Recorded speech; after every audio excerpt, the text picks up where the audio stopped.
UP जनपद अमरोहा के Gajraula CHC का निरीक्षण करने पहुंची पश्चिमी यूपी महिला आयोग की राज्य उपाध्यक्ष सुषमा सिंह। खामियां देख डॉक्टरों को लगाई फटकार। आपको बता दें कि गजरौला सीएचसी में मंगलवार को औचक निरीक्षण करने के लिए राज्य महिला आयोग की उपाध्यक्ष सुषमा सिंह पहुंची थी, जहां अस्पताल में अव्यवस्थाओं को देख उनका माथा ठनका और उन्होंने डॉक्टरों को जमकर फटकार लगाई। पूरे अस्पताल में घूमकर उन्होंने बारीकी के साथ निरीक्षण करते हुए रजिस्टर चेक किए।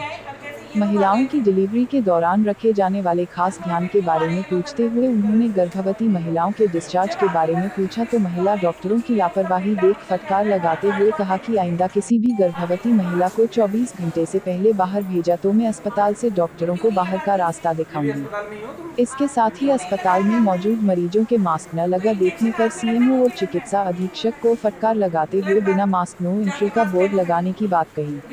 मैडम, आज जो आपने निरीक्षण कराया इसके बारे में बताइए, क्या क्या कमियां मिली यहाँ पर? देखिए, यहाँ पे सैनिटाइजर की कोई व्यवस्था नहीं है। जो लोग आ रहे हैं उनको बिल्कुल वो जागरूक नहीं है। अस्पताल के द्वारा भी लापरवाही की जा रही है कि उनको जागरूकता नहीं दी जा रही है कि आप मास्क लगाइए।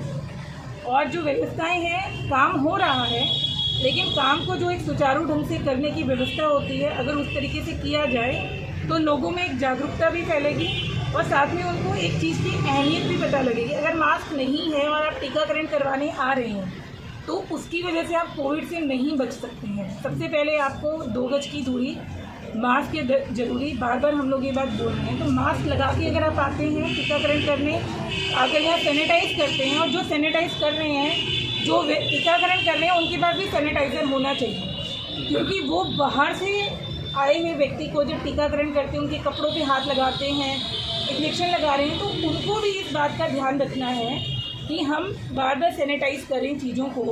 तो उन सब चीज़ों की यहाँ पे कोई व्यवस्था नहीं है और ये लोग मान भी रहे हैं।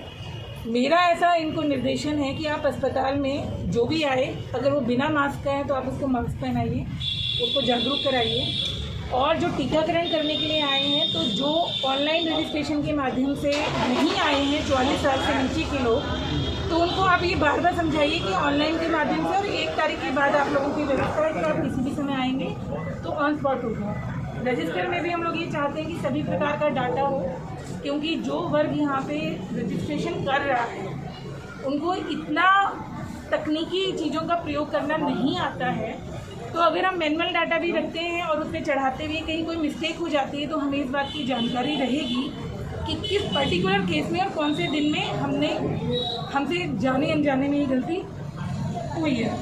और गर्भवती महिलाओं के लिए हम लोग स्पेशली काम कर रहे हैं। सृष्टि पेशेज में हम इस दावे से रहे हैं कि लोगों में ये जागरूकता भी रहे कि अब गर्भवती महिलाओं को अगर टीकाकरण तो लग ही रहा है, साथ ही साथ उनको प्राथमिकता से सैनिटाइजेशन, मास्क पहनना और इन सब चीज़ों का जो है।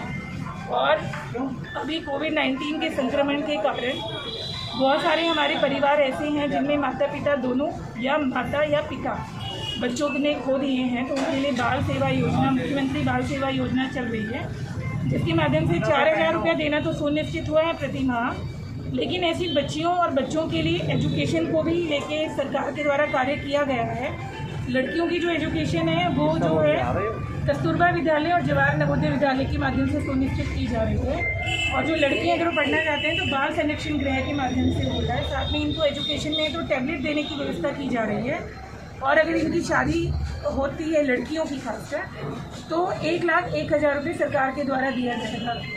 इस मुहिम के साथ हम ऐसे परिवारों को भी जोड़ रहे हैं जो जिनमें खासकर पिता की डेथ हो गई और माँ जिंदा है, तो निराश्रित जो पेंशन है, और हमारी कन्या सुमंगला योजना है, और जो हमारी अन्य योजनाएं हैं सरकार की, उनसे भी इनको जोड़ने का प्राथमिकता से काम करें। अच्छा मैम, आपने बहुत सी खामियां देखी अस्पताल के अंदर, तो डॉक्टर को सुझाव दिया है, इस पर कुछ एक्शन भी लिया जाएगा?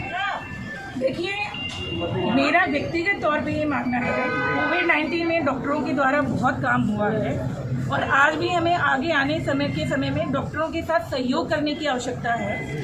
कहीं कमी है, कहीं बहुत अच्छा भी प्रयास हो रहा है, लेकिन इस बात को प्राथमिकता ना देके क्या सुझाव हो सकते हैं और उन सुझावों के माध्यम अच्छा मैम, यहाँ हर महीने एक बड़ा ड्रामा होता रहता है, हम देखते हैं अक्सर डिलीवरी के दौरान नवजात शिशु की मौत हो जाती है सही उपचार ना मिलने के कारण। यही बवाल यहाँ अक्सर रहता है। इसके बारे में अभी तक कोई सही उपचार के लिए कोई बड़ा डॉक्टर की अवेलेबल नहीं हुआ। इस CHC की ये सबसे बड़ी खामी है, जो आज भी मैं इस बात को लेकर आई हूँ। कल 4:50 पे एक महिला की डिलीवरी हुई थी।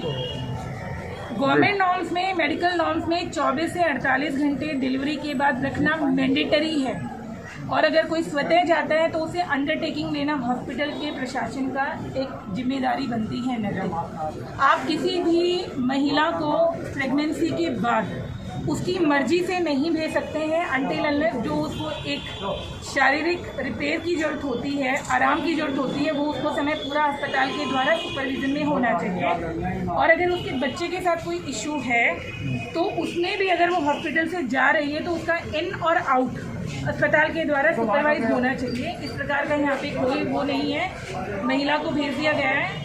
अभी भगवान की दया से महिला ठीक है, बच्चा भी उसका ठीक है, लेकिन अस्पताल की गलती है। अच्छा मैम, जो हॉस्पिटल में दवा नहीं है, जो बाहर से जो मरीज आते हैं मतलब उन्हें मेडिकल से बाहर से दवा लिख दी जाती है, उसे बाहर से लेकर आओ। ऐसी मेरे पास कोई शिकायत आई नहीं है, मैंने पूरे अस्पताल का राउंड लिया है। अगर कोई मुझे ऐसी शिकायत करता है तो हम उस पर एक्शन। अच्छा, दूसरा मैडम, अस्पताल के अंदर लाइट भागने के बाद एक्सरे नहीं हो पाते, कई घंटे तक मरीज बैठे रहते हैं। जनरेटर की व्यवस्था नहीं है अस्पताल के अंदर। जनरेटर है, चलता नहीं है, नहीं चलता यहाँ जनरेटर।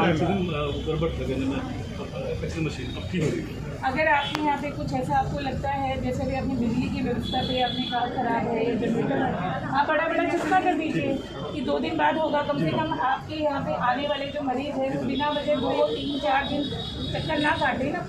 ये पब्लिक के लिए अस्पताल है, और पब्लिक को सुविधाएं देने के लिए सरकार इसके लिए भरपूर मात्रा में पैसा और सहयोग देती है। और सरकार की बहुत सारी नीतियाँ ऐसी हैं जिसमें उनको मुफ्त उपचार के लिए दे रही है।